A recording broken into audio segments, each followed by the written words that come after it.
Nature doesn't need people. People need culture. Nature would survive the extinction of human being and go on just fine. But human culture, human being cannot survive without nature. I am REYNIEL Salvador. In the place where beauty and richness of culture and nature you will find Municipality of Carmen. I am Rejoy Lumugdang Manaay. Carmen, Garbo Sang Carmenans. Arumanon Manubo, short for Katawhang Manubo, which literally means indigenous people, is a Cebuano term referring to the non-Muslim and non-Christian. They are native citizens in our country.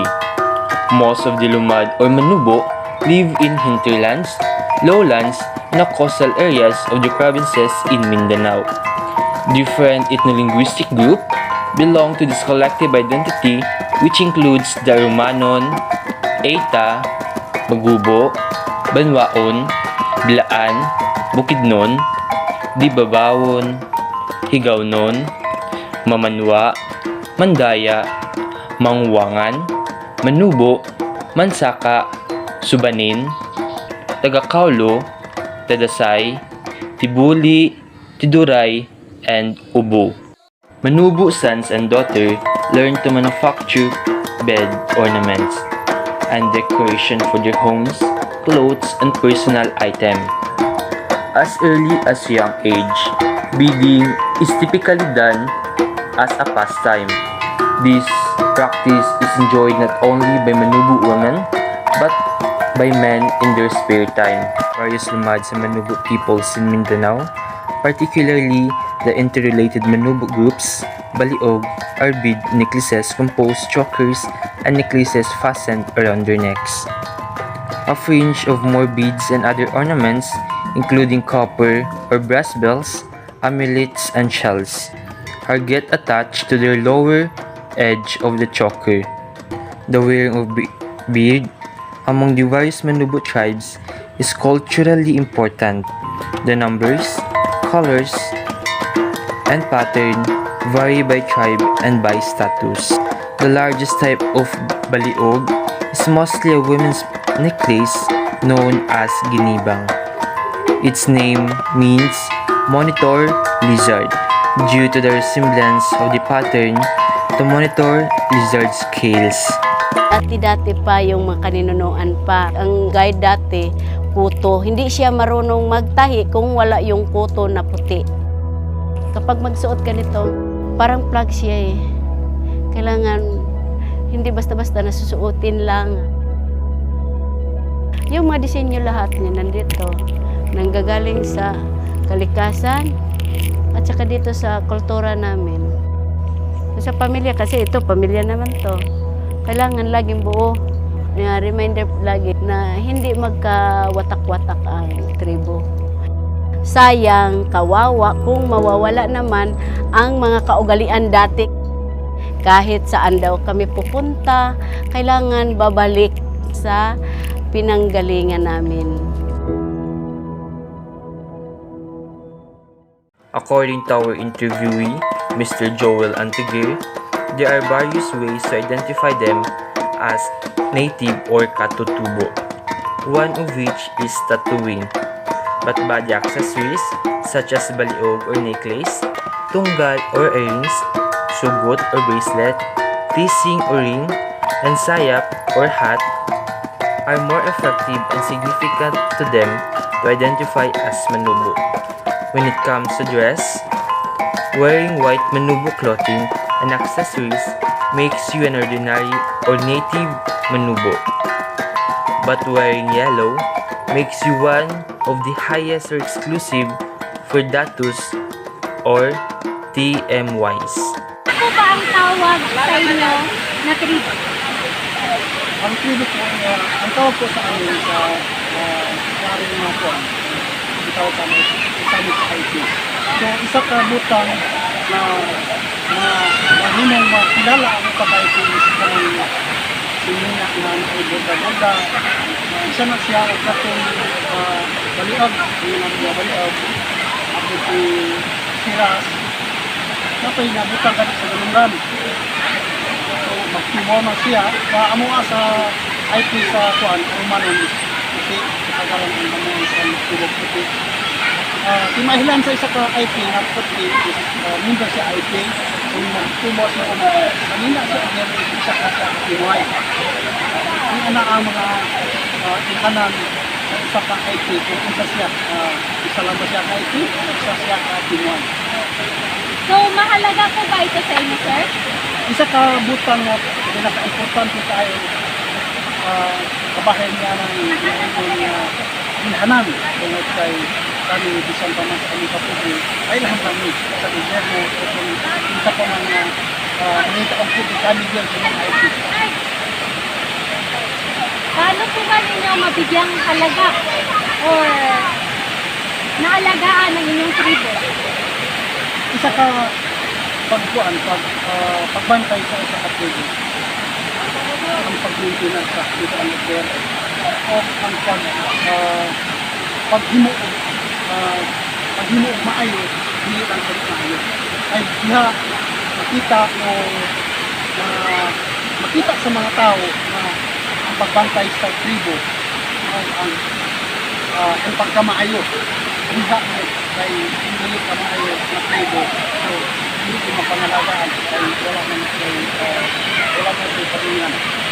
So, hanggang ngayon po ba, sir, is nagagamit pa po ba yung mga accessories ninyo para makilala kayo as IT? Unod na siya ma'am, sa pagkakaroon, ipasamot, ipabalik ang pagka-IT. Tungkol din yung may programa sa gobyerno karoon iskwila ang matag-IT sa kanang mahibawaan ang papel mga kalamitan sa IT kani ato balik sa pagkakaroon inaagi sa pagkakila. Mahumana siya bago lang yung gadit sa mga babae at yung lalaki na nakukul sa mga pinag sa IT. So, i-message po, sir, sa mga tao na nag-describe sa inyong tribe. Siguro, hindi ko matago na kami ng mga IT na pinag tungod kay tinuod man, wala ko din mahimo, pero dapat ko among garbo na kami tinuod man, wala ko mahimo, pero ang gugma, nakakadakot ko kami. Dagan kayong salamat, sir. Dakupod ni nga tabang sa amo as a student po na makaistorya mo, sir, tungkol sa inyong tribo o sa inyong tinago kayo nga false, sir. O tawag na secret false kay karon mabalan jud na masigarbo jud ang ato ang lugar karon diri, sir. So dagan kayong salamat, sir. Dagan Daghang kayong salamat ma'am sa inyong pagbisita aron lamang masayran sa kuman na ani ang posisyon ani ang pagplasar karon sa inyong pagbisita. Ito lang siguro ma'am na ibuntag wala pa rin kung papala ko dahil situin ang pag-isa ka bitat dagan salamat, sir. The Manubo use bedded creations to convey their friendship. They give their bedding as a manner of expressing gratitude and sincerity to people and groups that are not members of their communities. Wearing the beadworks they created signifies acceptance of their friendship, mutual respect, and harmony for them. Deny that when we hear the word Manubo, we immediately think of a lower class person. But we have no way of knowing whether they have the talent and intellect to show the world. As a result, our interview stated that even if others look down on them, it is not a hindrance to them continuing to live. Their culture is still alive and nurtured, preparing to be passed along the future generation, even in times of crisis. Bedding plays a significant role for Manubo in overcoming difficulties and challenges. Aside from the temporary ease they get from the activity, It is also useful in seeking a support and solidarity, wherein the beadwork made by Manubo people mean a lot to them.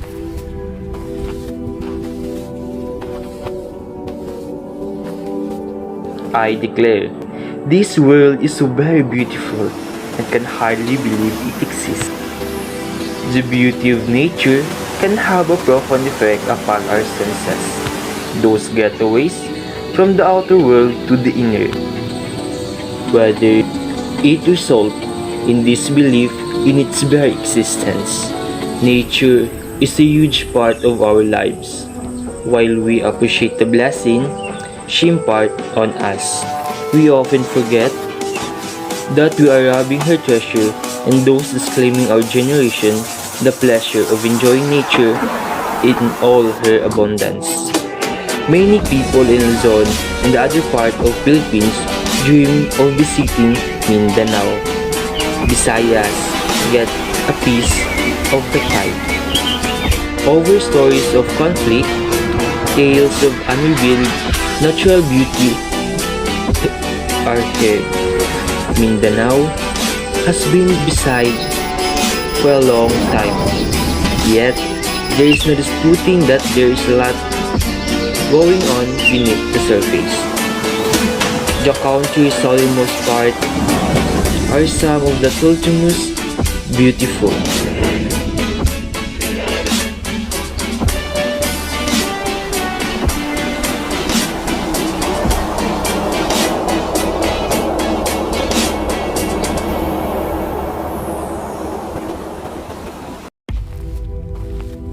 Secret Falls, also known locally as Tinago Falls, is located in Barangay Bintangan, Carmen North, Cotabato. Bintangan is a barangay in the municipality of Carmen in the province of Cotabato. The Secret Falls is the newest tourist destination that are visited by people. Traditional dwellers of the falls have been the Romano Manubo or indigenous people tribes, the municipality of Carmen, barangay captain Dahil, the BPAT president, and the person in charge of the Secret Falls, Joel Antigui, assert that falls and its environs are sacred to those tribes under the authority of their forefathers. According to our interview, Joel Antigui, the land where the Secret Falls are located is an ancestral domain of Barangay Bintangan. Falls were originally only a simple bath for Manubo children, as well as a place where residents of their barrio washed their laundry, until it was rumored that the other people and towns discovered the beautiful falls. So, according to BPAT President Mr. Joel Antigui, other people discovered that the falls had become the destination for three tribes: the Manubo, the Christian, and the Muslim tribes, because it went viral on Facebook. And this is why many people go. So, barangay official, led by Barangay Captain Dahil Ampurok, ordered the BIPA to manage Circuit Falls. In its a questionably new heaving began in June 23, 2021 and lasting barely 5 months as of November 23, 2021. Yet, despite the fact that it is still relatively new to others, many foreign have already arrived. Thus, there was no one to manage the Secret Falls at first. It was inevitable that the three tribes would get into trouble, with some even bringing weapons and alcoholic beverages to the falls. As a result, Algio Carmen and Barangay Bintangan and Manubo joined forces to manage the falls, which were equipped with the ordinance to keep the falls clean and beautiful.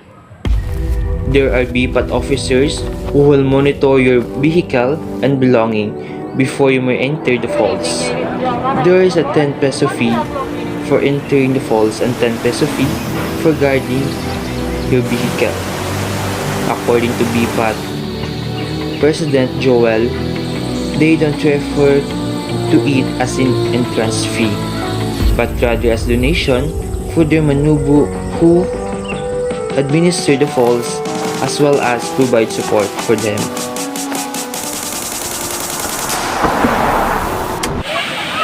Good morning po, sir. Ako po si Rejoy from University of Southern Mindanao. Na-actually karon din tag sir para mabayan kung unsa bagay ang background ng secret ko. So, kamo sir dito po. Parang kalimutan ma'am. Ano mo daw sinili ko ang pagkakita sa dita, president, yung mga ipitahasan ni barangay captain kapag magpuro sa barangay bintangan, yung mga gumala yung mga So, naalang ko ipipila ng pangutana sir about sa secret ko. So, kamo pa ang tagiyaning lupa sir? Actually, gininitan sa mga secret course namin is patut niya sa fiscal domain. Dahil sa official domain sa pagkagintanan. Kailan po ba nadiskubrihan or paano po ba nadiskubrihan ang secret ko? Ako na unang ano man, isa lang siya ka natural na luguan sa mga bata, ang kod na nagalitaan sa mga dayuhan o iban na munisipyo na ay kuha ko ng luguanan. So, lahat ng mga panahon na agtanan sa kanang tribo o kung sa kanang nasayod ay nakusgot ng huli siya. So, wala ay inungga na nagkadagham ang mga tao. So, ang barangay, ang official sa barangay, ang barangay captain na barangay captain na kayo ng mga puro, nagkanayon na nagmanduan ng mga dipat na i-manage na lang ang mga luguanan karon sa pagsiguro sa mga tao na maanggo, mga ligo. Kining pagsugod din yung maong luguanan, iadto pa ni March June 23, 2021. So, bali na 5 pa siya kabulan karong November 23. So, saan po ba nagmula ang tubig? Yung tubig na nakita niyo karon, ini siya ang isa ani gikan sa Malugasa, ang isa ani gikan sa Pansisyan, tubig gikan sa langit siya. Kining Malugasa nga ginuunan nga mao gipangdaot ni ang amuang forces. Tinuod Malugasa sa unahan sa tuming sa Malugasa is taas ay kitso dito sa kitso Malugasa na ginagamit ko dito ang tubig apan agi kini siya o sa punaw ang tubig wa nakagawa sa babaw dito na siya agi sa lalong kayuta at abot din sa unahan ng city falls kayuta na siya nagagi so klaro na na-skin siya na nasala siya o na siya ang isa kabutan na ginaot yung ang liguan niya. So, bago po tayo pumasok dito sa secret falls, sir, ano po ba ang ordinance ninyo or rules dito po? Sa mga taong ano sa ano ang secret falls, pinakasabot na sila na mangayot lang ni o kamay na obligasyon sa usap ka tao is 50 pesos lang tapos 20 pesos sa motor para sa pag-maintinar lang sa mga people sa impili sayon na bantayan ng tungkol kayo nagpadagkan ang mga tao tapos kining mga area is public pag-inom. So, kinahalan niya siya o mga security. So, parang na lang na amin magamit sa aming pangyayaran. Ang LGU Carmen po ba or ang Municipality of Carmen nakapunta na po ba dito? Yun na ma'am, naanay mga taga-LGU na nakanadiri kay matura niya na kung kaming lagot sila ma'am pagkagitan sa NGO sa Pilipinas tapos As kayo po ba na tagabantay dito, ano po bang action ninyo para ma-preserve po ang ecosystem? para pag-preserve sa mga sibukot o pinagamo ay kaligtuhan o bantay sa mga mga customer o mangligo na karoon sila safety na bantayan kay pati sa ang mga nailalong ang ibang naroon sa nalalong kasi nga sila na ay makasama kayo na mga kamong ibigasyon. Carmen and Manubos Cooperation Barangay Bintangan is a huge help in preserving the falls. According to my interviewee, the best way to preserve the falls is to keep or maintain the cleanliness of the place, taking care for the plants or natural features in the area, and the most importantly, ensure the safety of those who visit the falls, because it is unavoidable that there will be part of the falls that are deep. Apart from planting of casabas, corn and sugarcane, they also have a fish pond where they raise tilapia and catfish in a large numbers. You can pay for the fun. You were tired when I saw the falls after 2-hour journey from Poblacion Carmen to Barangay Bintangan and 30 to 40 minutes of hiking on the narrow and dense road. The Manubu are very hospitable, friendly, and attentive to the visitor. The cheerful expression of the Manubu children, who are also happy fishing and dumping waterfalls, show that the true pleasure cannot be bought, even their lives are simple.